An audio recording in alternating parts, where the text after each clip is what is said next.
I'm Angie Trantham, and I'm the proud principal of Joyful Johnston Elementary School.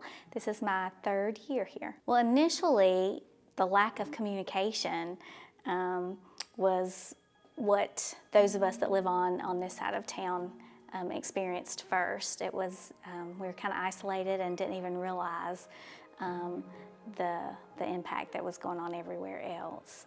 Well, we initially started just trying to locate staff, make sure everybody was okay, which was problematic in itself because a few people had internet, a few people had, phone service. It was spotty everywhere, and so whenever we could, different people would just go out and access the internet and try to make calls and texts, and everybody was trying to respond back, and we eventually created one document to put all that in, and when you were able to get access, it would be uploaded, or I evacuated to Charlotte, and so I had service pretty consistently after that, and so people would just contact me immediately or directly, and we would try to update. So we were pretty quick in locating our staff. As I started to talk with other administrators, I realized, as frustrating and slow as it seemed, we actually were further along than a lot of folks were to locate everyone. And the same with students. We did after we found all of our staff. It really wasn't after we found all of our staff. I came to know that many of my staff were out, boots on the ground, in all the neighborhoods, just looking for all our little babies. So yeah. I think everyone was so glad to hear from each other. The communication really was so isolating, in today's society, everything is immediate, and, we see everything on social media and on TV, and communication is just such a huge thing that you don't realize that barrier. Of course, the water and power, as the days went on, became even bigger problems for everyone, but we were all kind of in it together. And I think it was interesting because so many people were reaching out, because our demographic community has a higher percentage of families who live or are impacted by socioeconomics, especially on this side of the county. And so many people, realizing that, reached out to us immediately, and we had many offers to try to support in whatever way was needed. So it almost became a problem trying to figure out how to navigate that. That's a nice problem to have so many resources, but that immediately became something to try to figure out. And the oversight and permission to have different agencies and different entities on campus was being centrally coordinated, just because we had so many different agencies in terms of federal programming and different relief resources that were here. So they were housing FEMA and the National Guard, and different campuses, so they were coordinating what would be where. So, but we were excited when we became the first hub or distribution center that was really from not central like that. So. Well, our custodians were coming on and off campus and checking things out to see, about damage, and more frequently than other staff were coming to campus. And my custodian at the time was Pastor Jameston, and he immediately was ready and had keys to the building, ready to put everything in action, and knows the need of our community. So he was really excited to help. And I'm not even sure how he got hooked up with Acts of Mercy, but just a few days in, he said, I already have a group that's willing to provide people and things, so tell me what we need and we'll make it happen if we can use the building. And so it happened pretty quickly. Everyone was just so willing and ready and responsive. not just to physical needs, but emotional needs of staff as well as teachers, parents, students, everyone. We set up at the car rider line, and so they would just circle through, and it became apparent many people wanted to park because they just wanted that community. They're not able to communicate with other people, get out and see people, and just seeing everyone and the joy that it brought just to be and together. Your willingness to meet here and honor where we were in terms of the process and what was going on and what the needs were. Facilitating staff coming in and also volunteering. We had staff here every single day that the distribution site was open.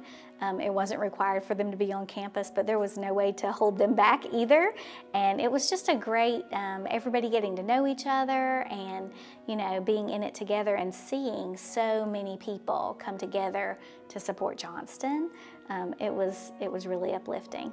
The resiliency of this particular community and this particular school, because of the restorative practices and things that we already had in place, served us well. And I think our students and staff came back almost more ready than some other areas to utilize those trauma-informed practices with everyone coming back. I do think that as time goes on, research shows that there's cycles of that. And so I think just honoring, where each person is, whether it's students or staff, what you're feeling, what your needs are, and just coming together to support whatever those needs are at any moment in time is kind of where we are right now. We're thinking about the anniversary of that date and what that will bring back to, some families. And how we're going to honor that as well, or navigate around that to make sure we're supporting and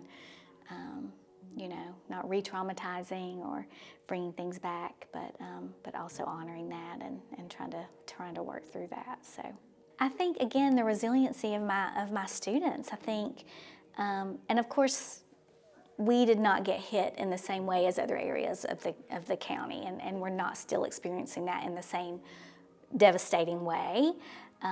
We were able to account for every staff person and every student here pretty quickly, and there was some home damage, for different folks, but other than that, we did not have that same level of devastation. Just seeing that, this was their safe space still, and they were coming back so eager and excited to be here was really great. I know that